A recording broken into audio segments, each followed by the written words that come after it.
టీవీ49 news కి స్వాగతం. Doctor BR Ambedkar Konaseema జిల్లా ఆలమూరు మండల కేంద్రంలోని పోలీస్ స్టేషన్ ఆవరణలో శనివారం ఉదయం భావోద్వేగకరంగా నివాళులర్పించారు. విధి నిర్వహణలో జరిగిన రోడ్డు ప్రమాదంలో ప్రాణాలు కోల్పోయిన SI Muddala Ashok, constable yes బ్లెసన్ జీవన్ల ఆత్మలకు శాంతి చేకూరాలని ఆలమూరు ప్రెస్ క్లబ్ సభ్యులు 5 నిమిషాల పాటు మౌనం పాటించారు. ఈ సందర్భంగా ఇద్దరు చిత్రపటాలకు పూలమాలలు వేసి ఘనంగా జోహార్లు తెలిపారు. పోలీసులు ప్రజలతో స్నేహబంధంతో ఉండేలా ఎలా పనిచేయాలో, అసాంఘిక శక్తులకు ఎలా అడ్డుగా నిలవాలో అశోక్ తన విధిలో నిరూపించుకున్నారని, ఈ అకాల మరణం స్థానిక ప్రజలు, మీడియా వర్గాలకు తీరని లోటుగా మిగిలిందని విలేకరులు గుర్తు చేశారు.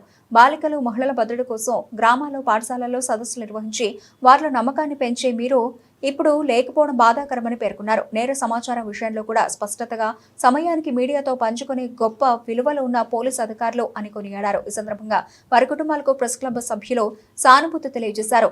ఆలమూరు మండలంలో శాంతి భద్రతలను కాపాడడంలో వారి సేవలు చిరస్మరణీయమని పేర్కొన్నారు.